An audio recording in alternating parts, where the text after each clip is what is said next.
Alors comment contrer cette guerre menée par la Russie? L'Union européenne discute d'un nouveau paquet de sanctions, le 6e déjà, et dans la ligne de mire, il y a le pétrole russe. L'Union voudrait couper les vannes, mais quelles seraient les conséquences pour la Belgique en particulier, qui importe 30% de son pétrole depuis la Russie?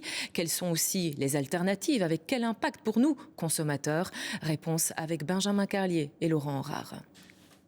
À chacune des pompes de cette station-service, le même constat. Les compteurs s'affolent. Plus de 150 € pour le plein de cette voiture.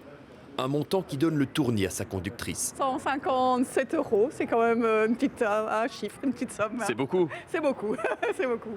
Depuis des mois, faire le plein de son véhicule est devenu une dépense importante. Les automobilistes sont résignés.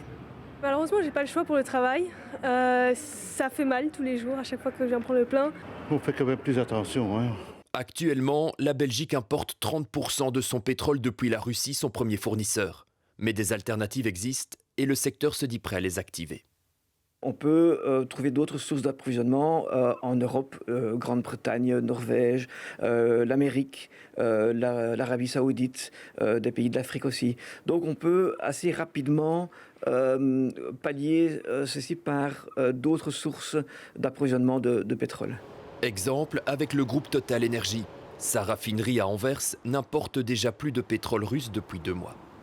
L'avantage que nous avons avec notre plateforme d'Anvers, notre raffinerie d'Anvers, c'est que moyennant quelques adaptations techniques, elle peut recevoir pas mal de qualités de pétrole brut différents. Mais se passer du pétrole russe pourrait avoir des effets immédiats sur les prix à la pompe. Il y aura inévitablement un impact sur les cotations sur la bourse par rapport au marché, donc une certaine inquiétude, et ça pourrait effectivement avoir un impact à la hausse à la pompe. Gérer une envolée des prix, conclure de nouveaux marchés et avoir du pétrole en suffisance, le boycott de la Russie ne sera pas sans conséquences pour la Belgique.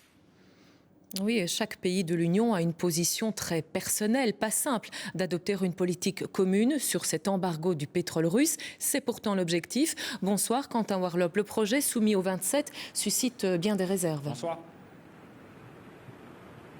Oui Nathalie, le dossier est sensible et pour beaucoup de pays, ce boycott européen vis-à-vis de la Russie, c'est bien le prix à payer pour l'indépendance de l'Europe vis-à-vis de la Russie. Alors on sait qu'il y a des pays très gourmands, très consommateurs du pétrole russe, comme l'Allemagne notamment, qui ont déjà accepté de faire ce sacrifice, mais on sait que ce sera plus compliqué. Vous l'avez dit, il y a des réticences, ce sera plus compliqué pour des pays quasiment totalement dépendants du gaz russe. On pense notamment à la Hongrie ou encore la Slovaquie, et là l'Union européenne prévoirait différentes exemptions. Ces 2 pays sont totalement dépendants du gaz russe et ils pourraient continuer à acheter du gaz russe d'ici 2023. Mais ça pose un autre problème, car d'autres plus petits pays, eux aussi fortement dépendants, parfois totalement dépendants du gaz russe, pourraient demander de bénéficier de ces fameuses dérogations. Et là, on pense à des pays comme la République tchèque ou encore la Bulgarie. Il va falloir donc faire des choix et ça ne plaira pas à tout le monde. Mais l'Europe sait qu'elle doit aller plus loin, elle doit frapper plus fort, car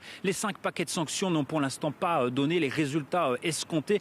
L'Europe doit donc faire des choix tout en préservant cette fameuse unité européenne. Alors au niveau de la Commission européenne, pas de communication avant demain. La présidente de la Commission européenne, Ursula von der Leyen, se présentera demain, juste derrière moi, ici, pour présenter le projet aux députés européens. La Commission propose, mais c'est bien les États membres qui disposent. Oui, il faudra l'unanimité des 27 pour que ce projet soit accepté. On le voit, ça va être long et particulièrement compliqué.